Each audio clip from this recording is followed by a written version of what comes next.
Hey everyone, this is Alexandra, and I am going to start on the cattails, how to make a cattail.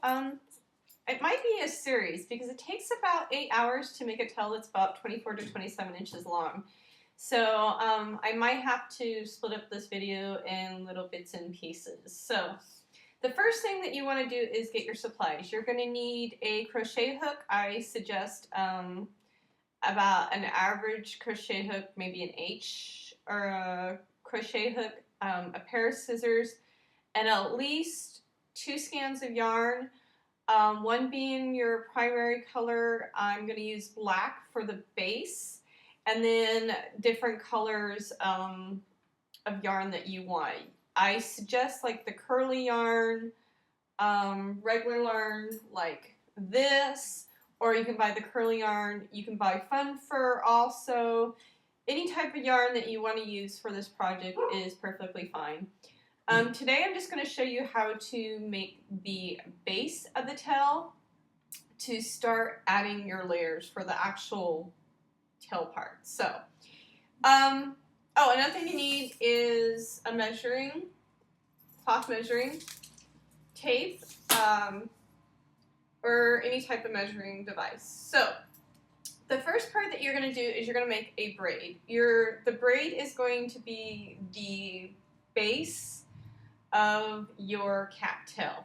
So, you basically need, I don't have my measurements with me, but this is the way I do it, is I take this, and this is 59 inches, and I double that up. So that would be basically 120 inches. Excuse me, this is 60 inches. So I double up to 120 inches. And then that's where I go from. Okay, that 120 inches, what you're going to do is get about 12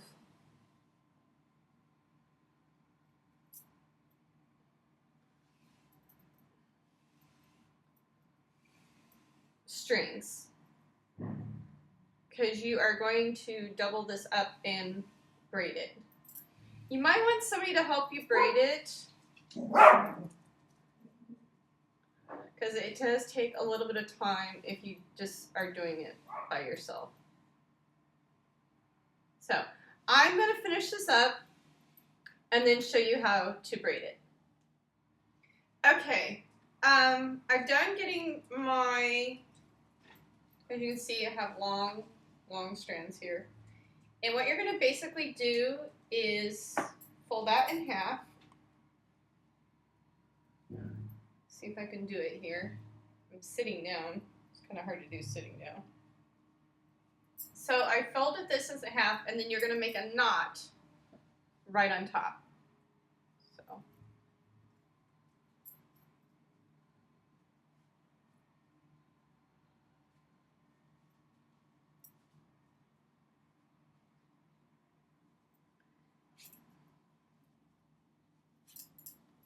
So you have a little loop right here. That's going to be the top part of your tail. And then you have all of this right here. And what you have to do is braid it. Now what I do, because I didn't cut the loops at the bottom, I basically straighten everything out. And then I just cut the bottom there. And don't throw these away because you'll need these. And then you section it out to make your braid. So I'm going to count how many of this. I should have 5 if I did this right. 4. Actually, I did this more than I thought. So you basically just even these all out so you can make a braid. Okay, I've separated this out, and I actually have 2, 4, 6, 7 on each side.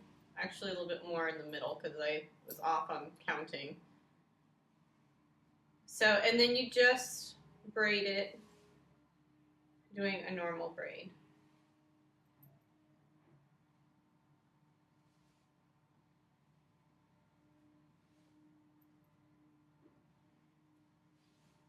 And you just keep on braiding it down. And you're going to braid it all the way down.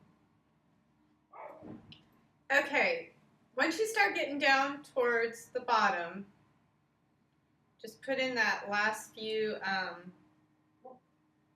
braids in there, and you're going to tie off the bottom.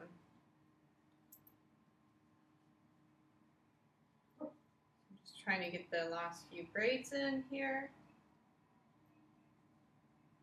And it's okay if it's uneven on the bottom, it'll just add character to the tail.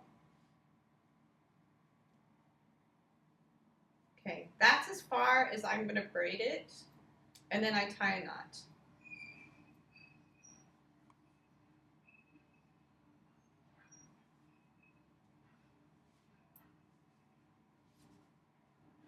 And tie that knot as tight as you possibly can.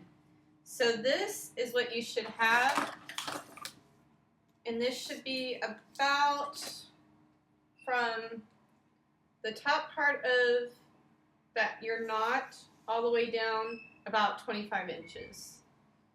As you can see there, it's 25 inches. Anywhere from 25 to 27 inches is fine, because you're going to want it when it's up. I'll show you. You want it where it's about to the back of the knee, right about there, because it's going to be tying around the waist. So that's kind of how to check the length, as to about the back of the knee. So that is the base of your cattail, and this is the end of part 1. I will be back for part 2 later when I get my yarn, because I haven't bought my yarn for this yet. So talk to you guys later. Bye.